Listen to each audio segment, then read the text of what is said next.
purr at me, and I feel complete. Then you come at me like the Wolverine.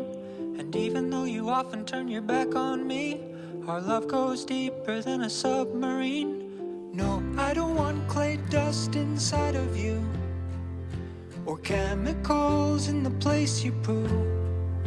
In my arms or in your box, our love will be pure. World's best cat litter for the world's best cat.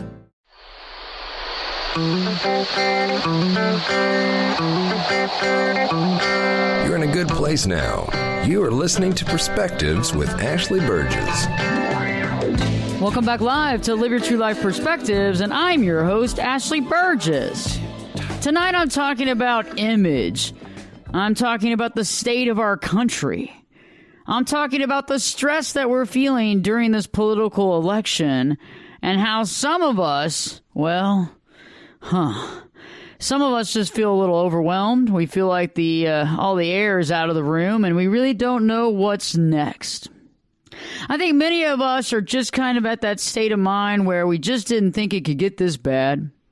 We didn't think that we could get to this level, and we thought that at some degree we would have a better space, a better dedication, and a more honest road for our country. You know, and no matter what side of the aisle you happen to be on, I think that you're feeling unfulfilled.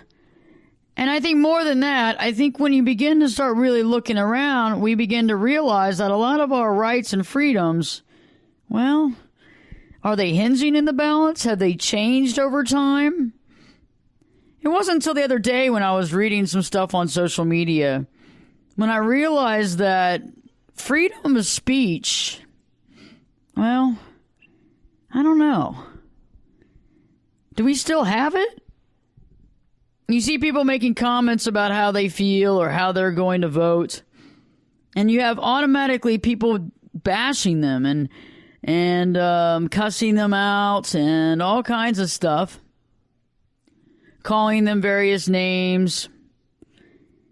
And I don't feel like that's freedom of speech. And I'm not advocating that you have to vote for anybody at this state of mind or in this situation, but, you know, I do find it quite interesting. I want to talk about something just recently. I think it's something that I've been fighting for a long period of time. Really, honestly, it's something I've fought about, and I want you to understand this fight. The fight that I've had, it's been not only a physical, but it's been an emotional fight. You know, throughout my entire life, you know, I was brought up, and I was born with a condition that nobody understood, and I was in and out of the hospital for about 300 days out of the year. And this lasted for a good part of my life. I went through a lot of trauma as a child, as a teenager, as a young adult, all the way until my mid to late 20s. And, you know, right now I have things under control, but there was a lot of scare times. There was a lot of stuff that I went through that really taught me the value of this life. It taught me what's important and what's really not important. And it taught me the ability to look through and see things in a more clear perspective based on certain values, but more than values, based on what truly, truly, truly matters when you look at the big picture of why we're here. And I know recently with this election coming up and all the primaries and then all the national conventions and now all the campaigning and the raising of funds and everything else, I think that a lot of people are, well, scared about the future.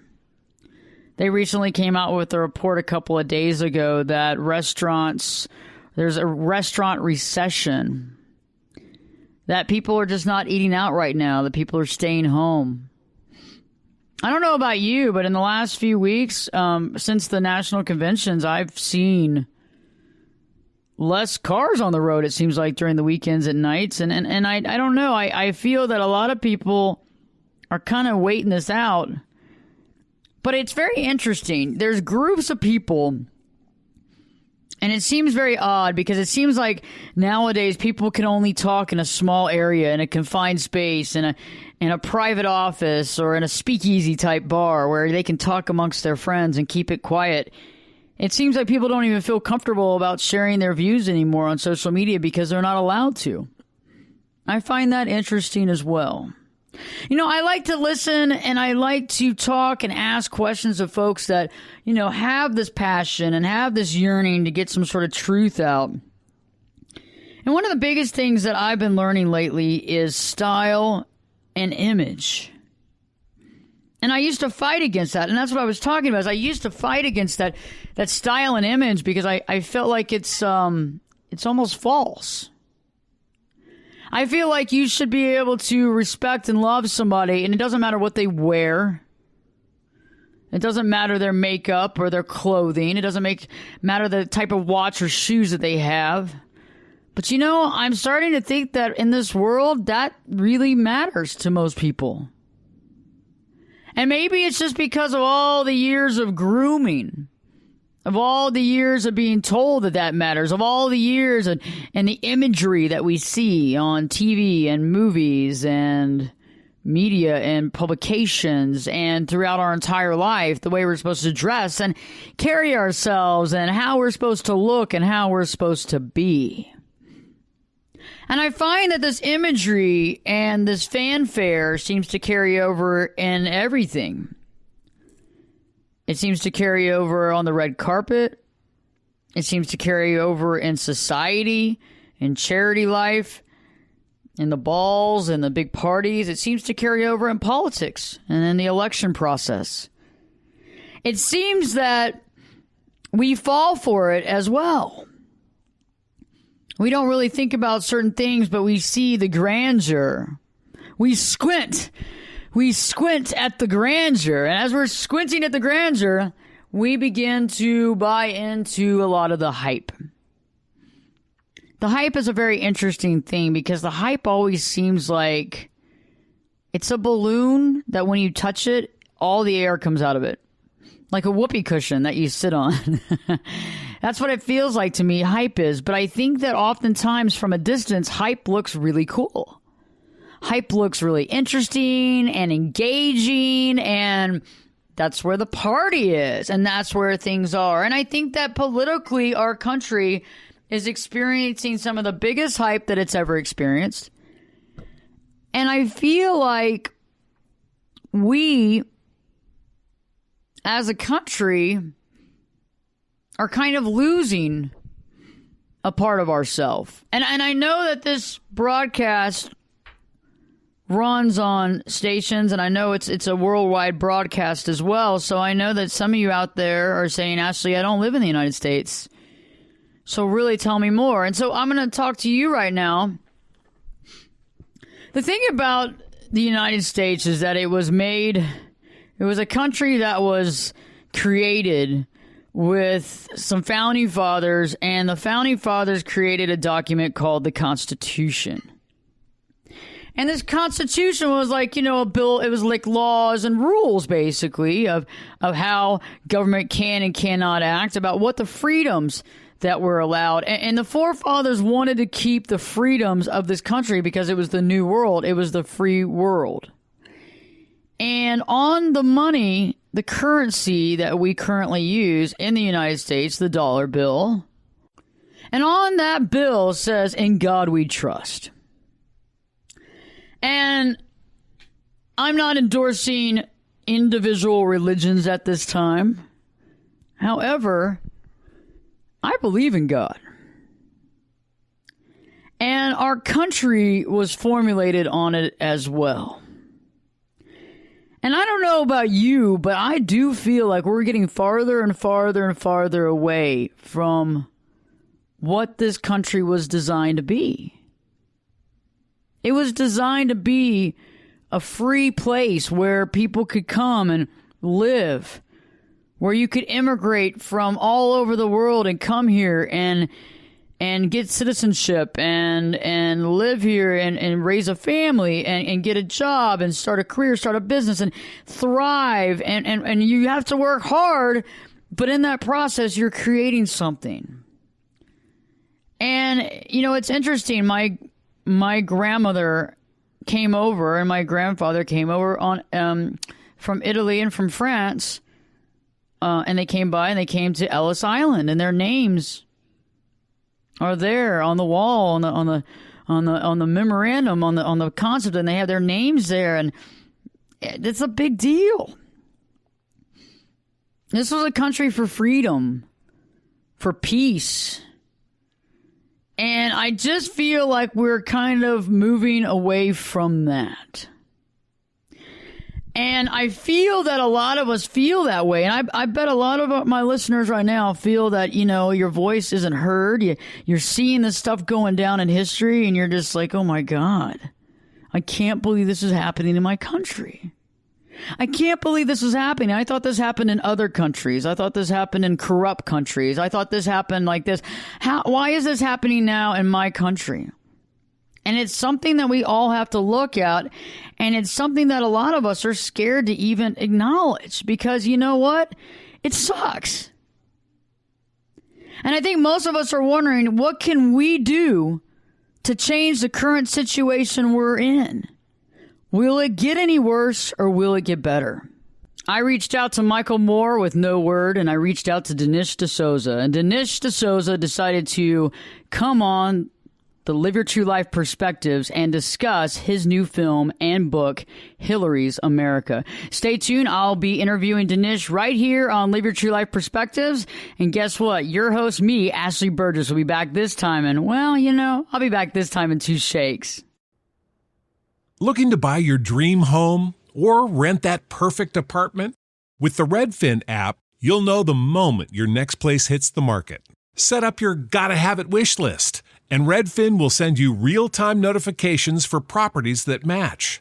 And when you're ready to see it in person, scheduling a tour is just a tap away. Thinking about selling?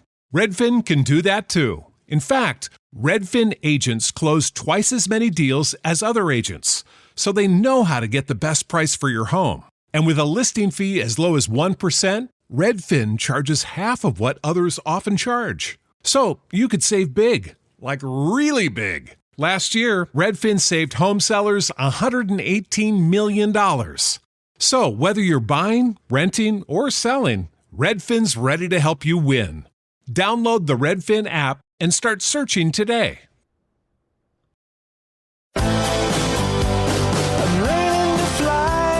Turn it up and jump in the deep end on Perspectives. Now, here's Ashley. Welcome back live to Live Your True Life Perspectives, and I'm your host, Ashley Burgess, talking about the State of the Union. The stress that we're all kind of dealing with when it comes to the pomp and circumstance, and better yet, how do we go on with our day-to-day life?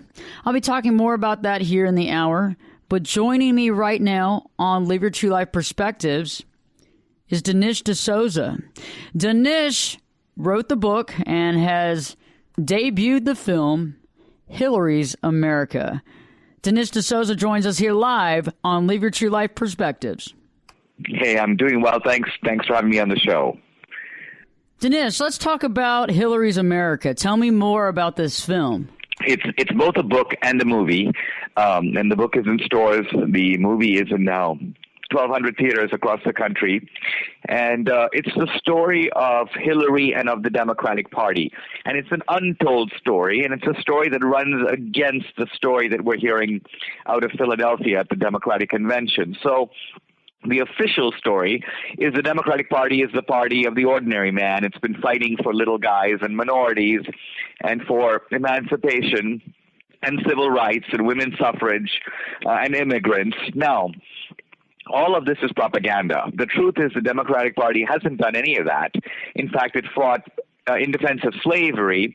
It enacted all the segregation laws that were in the United States were enacted by Democratic legislatures. There's no exception to that rule. The Democrats were the party of the Ku Klux Klan. They worked to block immigrants from coming to this country. They've also been the party that opposed women's suffrage. They fought it for 25 years. They lost in Congress. Then they fought it in the States. They lost again. So this is the actual history of the Democratic Party, which has been kind of covered up by progressive historians. And so I put it all in the movie. I have all the supporting documentation in the book. It's kind of a 1-2 punch. And it's causing a big stir because, in a way, it is the counter-narrative to the propaganda coming out of Philadelphia. I have some friends, Dinesh, from all over the world that have immigrated here, and one of the things that they say that they dislike is when they see political systems using immigrants as basically kind of mascots almost to, it's almost like a dog and pony show. And I know that you are from Bombay, and I know that your wife is from, I think, Central or South America. Tell me how you feel about this current situation. And that's my story. I'm an immigrant from Bombay, India. My wife is an immigrant from Venezuela. So we've grown up in countries that were run as socialist experiments. We've grown up in countries where there's a lot of corruption, where there are sort of gangs that run the country, where people go into politics to get rich. And then we come to America and we see, wow, this is actually happening all over again. Because look at the Clintons. I mean, we've had obviously presidents in America who were wealthy, but most of them were wealthy before they became president. FDR was wealthy beforehand. JFK was wealthy beforehand. The Clintons come into politics, they have no money, and they go from $0 to $300 million in a few years, and their foundation has $3 billion. Now, how do you do that if you haven't invented the iPhone, you haven't started any kind of business, you're on a government salary? How do you make that kind of money? And the answer is they do it by sort of selling off public policy. They use their leverage and their influence to get people to give them money in exchange for favors. So this is exactly what I'm used to in India, and this is the kind of stuff that I think represents the corruption of the American experiment and the corruption of the American dream. You know, I was talking earlier, Dinesh, about how I feel that image and appeal, the way things look, and the fanfare and the carnival of it all seems to color people's thought processes. It's kind of like a dog and pony show. I feel like there's a lot of symbols and a lot of colors and a lot of stuff and a lot of fanfare, but I don't really see substance across the board. Well, the Democrats are the masters of symbolism, and they're the masters of theater. And that's because they dominate three of the very powerful cultural institutions of our culture. Number one, academia.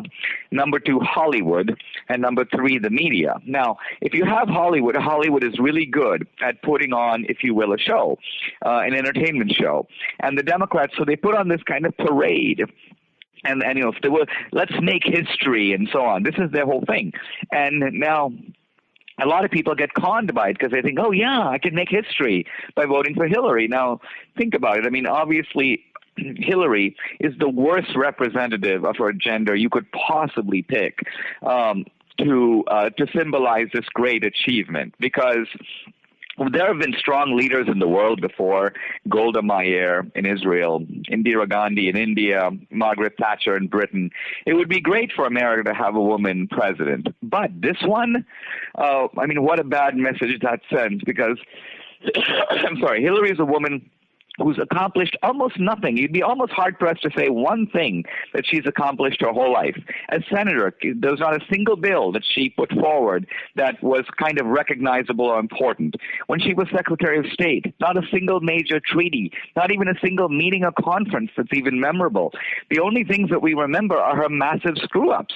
All the various scandals, from Benghazi to Travelgate, Filegate, Whitewater. The Clintons were renting out the Lincoln bedroom. They were selling presidential pardons to big-time felons and racketeers. I mean, this is the actual legacy of this duo. It's kind of sad because as a kid, I remember, and I still feel this way, I still want to run for president, and I still want to win. And it's like I look and I feel like I really feel like we've got to get to some sort of change in our society. I mean, where is it? Where are the real people? Where are the honest people when it comes to this? And I feel like a lot of us who know what's going on, and we're not maybe buying into all the fanfare, it's just kind of getting, you have two sides of the story. You have some people that I keep believing in the positive, that things are going to change. I think I keep believing in the process that we're going to have enough of it and eventually people are going to unite and figure out the situation. But, I mean, what do you think is going to happen here in the next 4 years? What's your thought process on this? I mean, I do think it is unfortunate our process has degenerated. When I was in my teens, I looked up to all these sort of luminaries, these intellectual figures and statesmen, people like Milton Friedman or Friedrich Hayek or William F. Buckley, Irving Kristol, people who are really thinkers, and then also people like Howard Baker, who was head of the Senate, James Baker, Secretary of State. I mean, these were sort of statesmen, George Shultz. And now I look at the horizon, and it's hard-pressed to find people of comparable stature, comparable intellectual stature, comparable political stature. So it's hard for me to admit, but it does seem like we've seen a kind of falling off in the American standard. We're getting a lower caliber of statesmen out there. I don't know quite why that is, but this is a little bit of also why I'm trying to make movies, because I'm trying to alert people, reach more people than would normally read my books. And I have the book. I mean, Hillary's America is a book also, and the book has all the substantiation that's necessary for the movie. So it's kind of a 1-2 punch, but the movies are a way to reach a wider audience. I know that many of us have been looking around for I don't know how long, the last 12 years. And there's been a lot of civil unrest, a lot of violence in the inner cities, a lot of domestic type terrorism in the way that there's a lot of violence. There's a lot of unrest. And I wonder, I ask you, Dinesh, do you think that because of the poverty level, has that caused this inner city violence? And do you think it has any direct relation to the Democratic Party? We've created these terrible living environments in the inner city. Now, when I say we, I actually mean the Democratic Party, because when we look at inner city Oakland or Detroit, Chicago, Dallas, these inner cities, you can't find a Republican. I mean, they're Democratic mayors, Democratic city officials, Democratic school superintendents, and all the way down. So this is, I use the phrase in the movie, it's a provocative phrase, but I think it's accurate, the urban plantation. And the reason I use the phrase is that these urban plantations resemble the old rural plantations, the slave plantations. So on a slave plantation, you'd find ramshackle dwellings. They used to be called the slave quarters. You would find the family structure all broken down, a lot of illegitimacy. You'd find a high degree of violence necessary to keep the plantation intact, because slavery is based on force. You'd find everybody has a meager living, that you can have health care, they call the doctor if you get sick, but no one gets ahead. There's no opportunity, there's no hope. It's kind of nihilistic, and there's a lot of despair. Well, if we fast forward 150 years, that is precisely the condition we see today in so many inner cities. And so the point I want to make in the movie is that history isn't just the past. The past lives on, admittedly sometimes in a transformed way, but it lives on in the present. And so when I talk about the bleak history of the Democratic Party, I'm not just talking about old stuff, I'm talking about stuff that's alive with us today. I've always loved history, and I've always loved to look at how history has a tendency of repeating itself. Sometimes it can be painful, and other times it can be righteous. When we return, we're talking more with Dinesh Desouza about Hillary America, more about the history of the Democratic Party, including some historical information about the Ku Klux Klan. And later on, I'm going to be talking about how we deal with all this, how we mitigate all this, how we deal with this in our mind, and how we come to some sort of sense of power and we come to some sort of sense of peace. Stay tuned, because Live Your True Life Perspectives with your host, me, Ashley Burgess, be back this time in 2 shakes.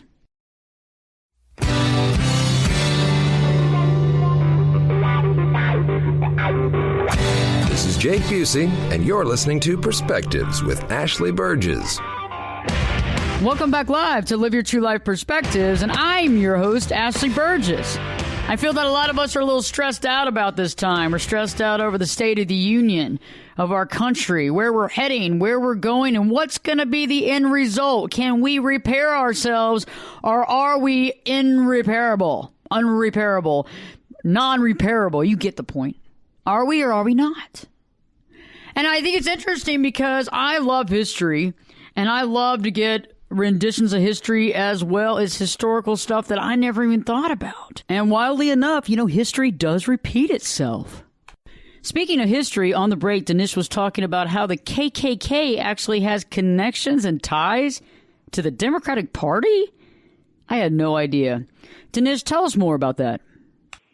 Yeah, the Ku Klux Klan was founded in the late 19th century by Nathan Bedford Forrest. He was a Confederate general. He was also a delegate to the Democratic National Convention. And the Klan was founded basically not only to suppress blacks, but to fight the white Republicans that were coming to the South after the Civil War. The Klan then went defunct and had a major revival in the early 20th century, and the revival was driven by the Democratic president Woodrow Wilson. Wilson actually screened a pro-Ku Klux Klan movie in the White House called Birth of a Nation, and this led to a Klan revival in not only in the South but in the West and in the Midwest. And so the Democratic Party, the Klan, was sort of its domestic terrorist arm for 30 years. And so, today when you say the Klan, you say slavery, you say segregation, many people, unbelievably stupidly, they think that's the Republican Party. No, that was actually the Democratic Party all the way, not only through the late 19th century, but for most of the 20th century. And then even if you look at the civil rights laws of the 1960s, the more Republicans proportionally voted for those laws than Democrats.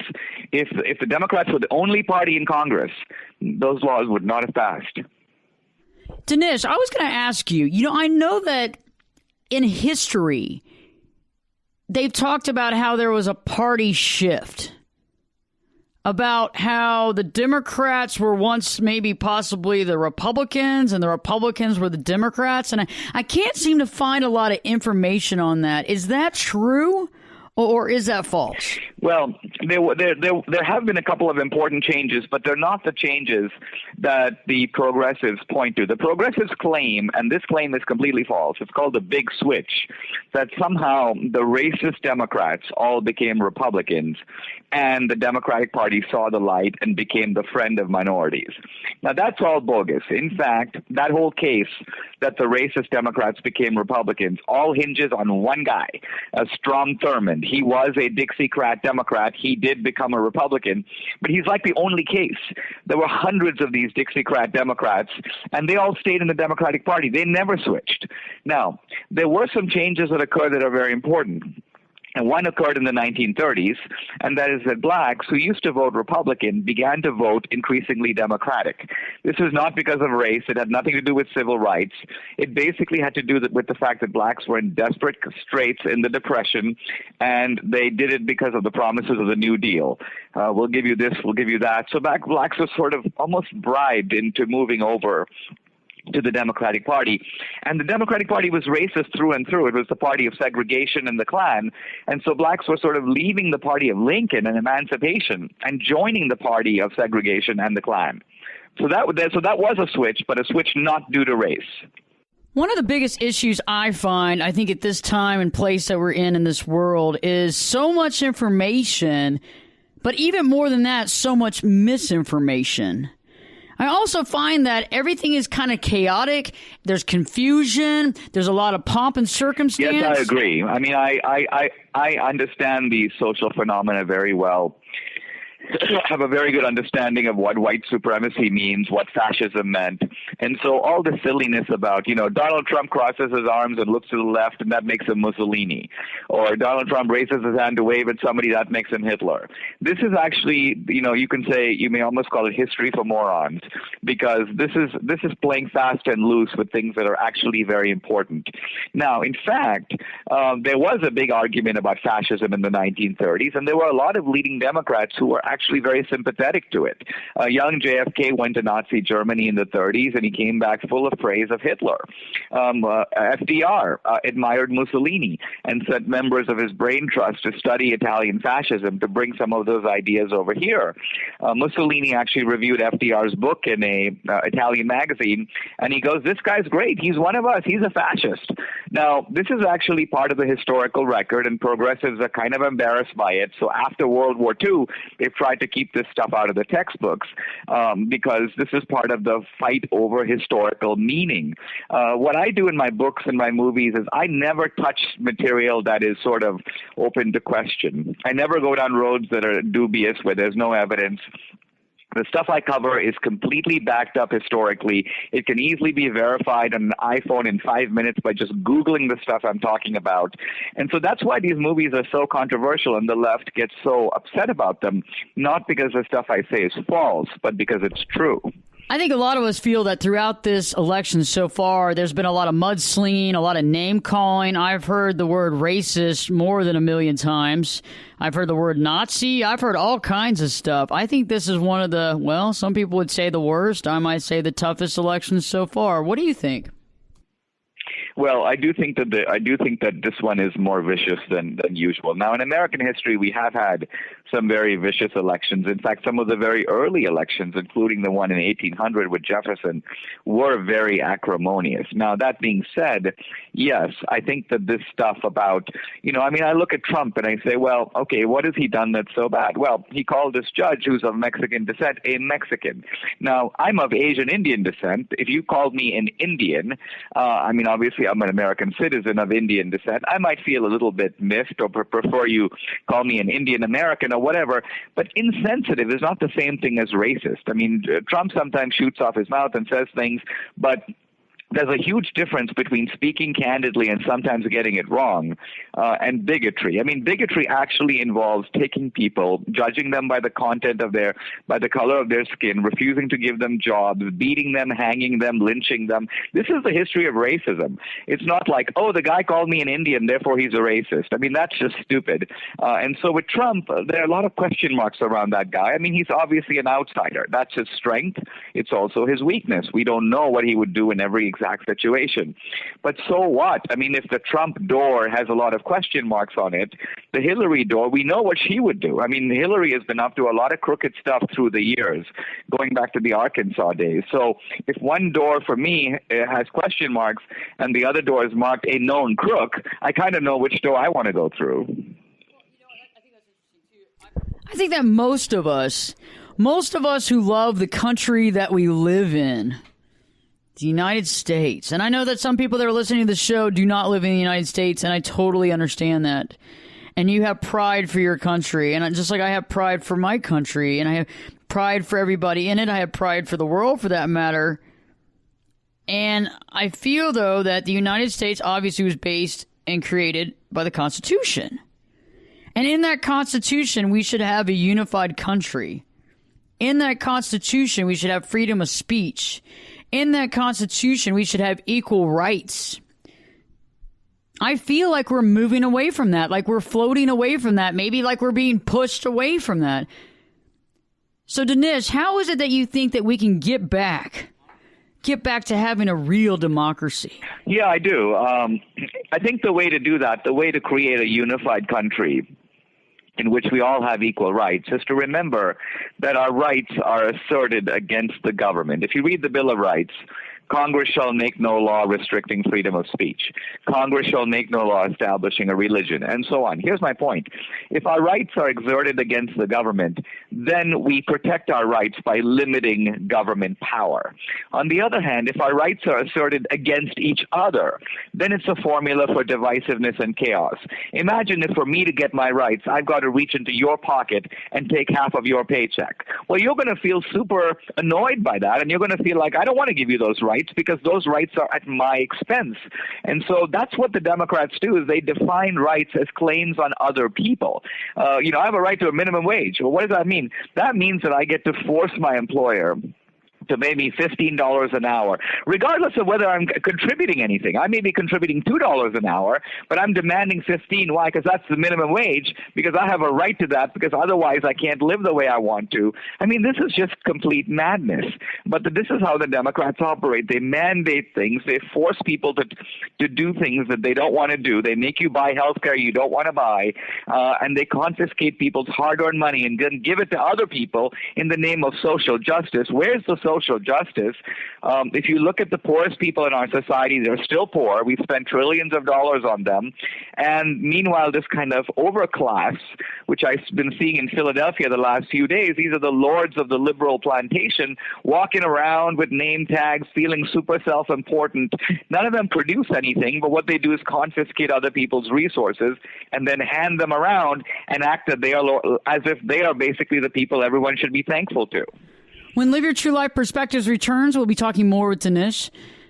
Check out the website, ashleyburgess.com, Ashley, BERGES.com. Listen to the show on radio 6 days a week. Also check it nationally and internationally on iHeartRadio. We have our own station. Just go to iHeart, click in Ashley. You'll find Live Your True Life Perspectives. Go to Spreaker, go to Stitcher, go to Google Play. Also check out the website as well and follow us on Facebook where we're doing a live conversation right now. Live Your True Life Perspectives with your host, me, Ashley Burgess. Be back this time and well, 2 shakes. You could be my luck. Get in here. You're listening to Perspectives with Ashley Burgess. Welcome back live to Live Your True Life Perspectives, and I'm your host, Ashley Burgess. Tonight I'm joined by Dinesh Desouza, the creator, the producer of Hillary's America. And we've been talking about the situation, the state of our union, the state of our country, the election process, and everything that you and I have been seeing on TV, everything that's been weighing on us, stressing us out, thinking about it at work, at night, taking a shower in the morning, heading to work, wondering, are we powerless? Is this going to continue? What can we do about the state of our country right now? And I want to ask Dinesh at this point because it's been interesting on both sides, but, you know, with the Bernie Sanders situation and him kind of stepping down, I just found some of the actions to possibly feel maybe it just feels that way or appears that way to me. And it could just be, you know, the media. Well, it feels like it was almost, I don't know. I just don't feel the authenticity of the situation. Do you have any thoughts on that, Dinesh? I mean, think about this. You've got a party. It's called the Democratic Party. If there is the one thing they do, you think it would be run a democratic election, i.e. a fair election. Can't do it. They're running a Soviet-style election right here in America. You've got 2 candidates. Now, Hillary's the favorite. She should be able to beat Sanders. Sanders has been kind of an out-of-work socialist, you know, sleeping on his neighbor's couch for 20 years. So, but yet they can't do it. They have to cheat. And so what they do is they collude between the Democratic National Committee and Hillary to put their thumb on the scale to basically slander Sanders. And look at all the stuff that they're calling these people. I mean, if you look at the emails, this great Democratic Party, which pretends to be the party of minorities and so on, their outreach to Hispanics, they call it the Taco Bell Initiative. They're insulting homosexuals. They want to make fun of the fact that Sanders is not a religious believer. So this is how these people talk in private. They pretend to be so tolerant and inclusive, but the bigotry runs deep within the party. And then, of course, if you read Hillary's America, the book and the movie, you see that this bigotry is the way that the Democratic Party developed. The Democratic Party was the party of white supremacy. It was the party of slavery. So the bigotry is continuous with that history. Let's shift to Hollywood just a second. You know, recently Clint Eastwood came out talking about the state of affairs and how we're all just a bunch of babies and that political correctness has gotten out of hand. And yes, he used the P word. Okay, I got it. But, you know, let's use babies for right now. And it's interesting how a lot of the Hollywood folks, a lot of the Hollywood elite do not talk about their political journey. And even some may say that they have lost their jobs. They might be demoted. They might even, you know, lose their position.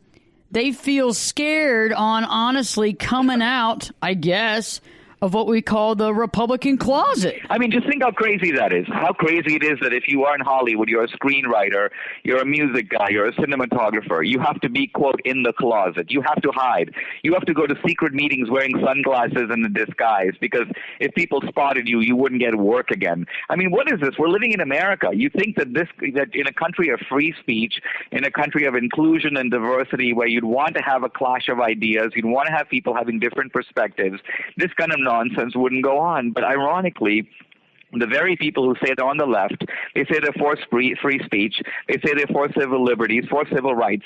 They don't actually really believe those things. Basically, if you're against them, they want to get rid of you. They want to snuff you out. They want to push you off the stage. And so this kind of intolerance, I think, has no place in American politics. I feel that political correctness has taken over.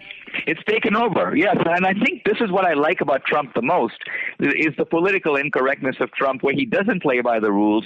He's willing to say it like he sees it. He might be wrong at times, but nevertheless, the candor is refreshing. And I think he's helping to widen the parameters of acceptable debate, and that's a good thing. Well, I just feel like our government could be so much better if we had outside the box, outside the system people running for the president, if we could have term limits on Congress, period, in the story, if everybody got audited when they came out of Congress or out of the White House. I just think there's certain things that we could put into place that we could really change the geography of our political system. However, unfortunately, the powers to be that make the laws are the ones in the system right now. And so how do we change that? Yeah, and we've got to figure out a way to stop this renting out of American policy for money, because it's one thing if you make money and then run for office, but the very idea that you can go into office broke and then accumulate tens, if not hundreds of millions of dollars, becoming a billionaire through politics is not what we want in America. And Dinesh, leave us one lasting perspective and thought for the Live Your True Life listeners. Well, at the end of the day, we get the government we deserve. So, I'd urge people, by the way, if you want to see the movie Hillary's America, go to Hillary'sAmericaTheMovie.com. That's the website. You can watch a trailer. You can plug in your zip code. It'll tell you where the movie is playing near you. And then an accompanying book, Hillary's America, which is available everywhere, that discusses the themes that are in the movie. Thank you, Dinesh, for coming on live to Live Your True Life Perspectives, and I look forward to having you on in the future. Thank you very much. I've enjoyed the interview. Now it's up to us, right? It's up to us to deal with the situation at hand. It's up to us to put things into perspective, to do the right thing. We, the voting party, to make a decision. And one side of the aisle or the other, we need to make a choice based on fact, on truth, on what's right for our future, and thinking about the future society, our kids growing up, and thinking about their kids growing up, and thinking about all this, and what do we do now to ensure the freedoms and the rights of our kids. And I think we need to look at that long-term view, because when we look at things small and short-sighted, we tend to make bad decisions. And I know that often during this time of the year, especially on election year, it gets really stressful for a lot of us. It can be difficult to deal with. We can be overwhelmed by the stress level because we feel like we're powerless. We feel like our vote doesn't count, like nobody's listening to what we have to say. And I know that oftentimes you have friends that have different viewpoints than you do. And some of those viewpoints are, factual, or at least a lot of research has gone into those viewpoints, and other of those viewpoints have absolutely no resources and research done. And I know that oftentimes that can even make you go a little out of your mind, because you're trying to assimilate a truth, trying to find an honest step, trying to make the right choice for yourself and your children and the future of our planet. And I know that when we get to this big picture, it gets stressful, it gets scary, it gets overwhelming. And we feel as if we have no power. And so before I leave tonight, before Live Your True Life packs up until another day and another show, I want to leave you with some tips that are going to really help you lessen the anxiety and create more balance. Less anxiety, more balance, A to B. During these times, we get a lot of anxiety and stress because we don't know what to do next. We see the news, we go to YouTube, we watch videos, we read 5, 10, 15 different types of newspapers, different online media, different reporters, different things, and we combine this together to create a truth of what we know. And I know that some of you are saying, yes, I do that, but most people don't do that. And I understand that most people take things for face value. They drink the Kool-Aid. But I think we have to take a step back and do what's right and do what you have in your power. If it's to help people individually, to talk with people, to educate them, you've got to step up to the plate and do it. I think now more than ever is the time to come out and discuss our true feelings. I think hiding does nothing. I know that I've heard some of you talk about you don't want to talk about it because you're in fear of losing your job or fear of things that could happen or losing friends or being mocked or whatever. And I think that we have to look at it past the party selections, and we need to begin to open the discussion about what matters, the values we have, the values that matter in our life, and what we want to see a leader have. What values have to be there to create a leader? Wonderful show tonight. In God we trust. In God I trust. Check out the website, ashleyburgess.com. Check out the latest stuff on there. It's really great. Check out iHeart, Google Play, Stitcher, and Spreaker. Listen to us 6 days a week on terrestrial radio. And go to the website, click on the contact page, and send me a message if you'd like to talk about anything or have an idea for a show. Stay tuned, because Live Your True Life Perspectives with your host, me, Ashley Burgess, will be back this time. Be back this time in 3 shakes.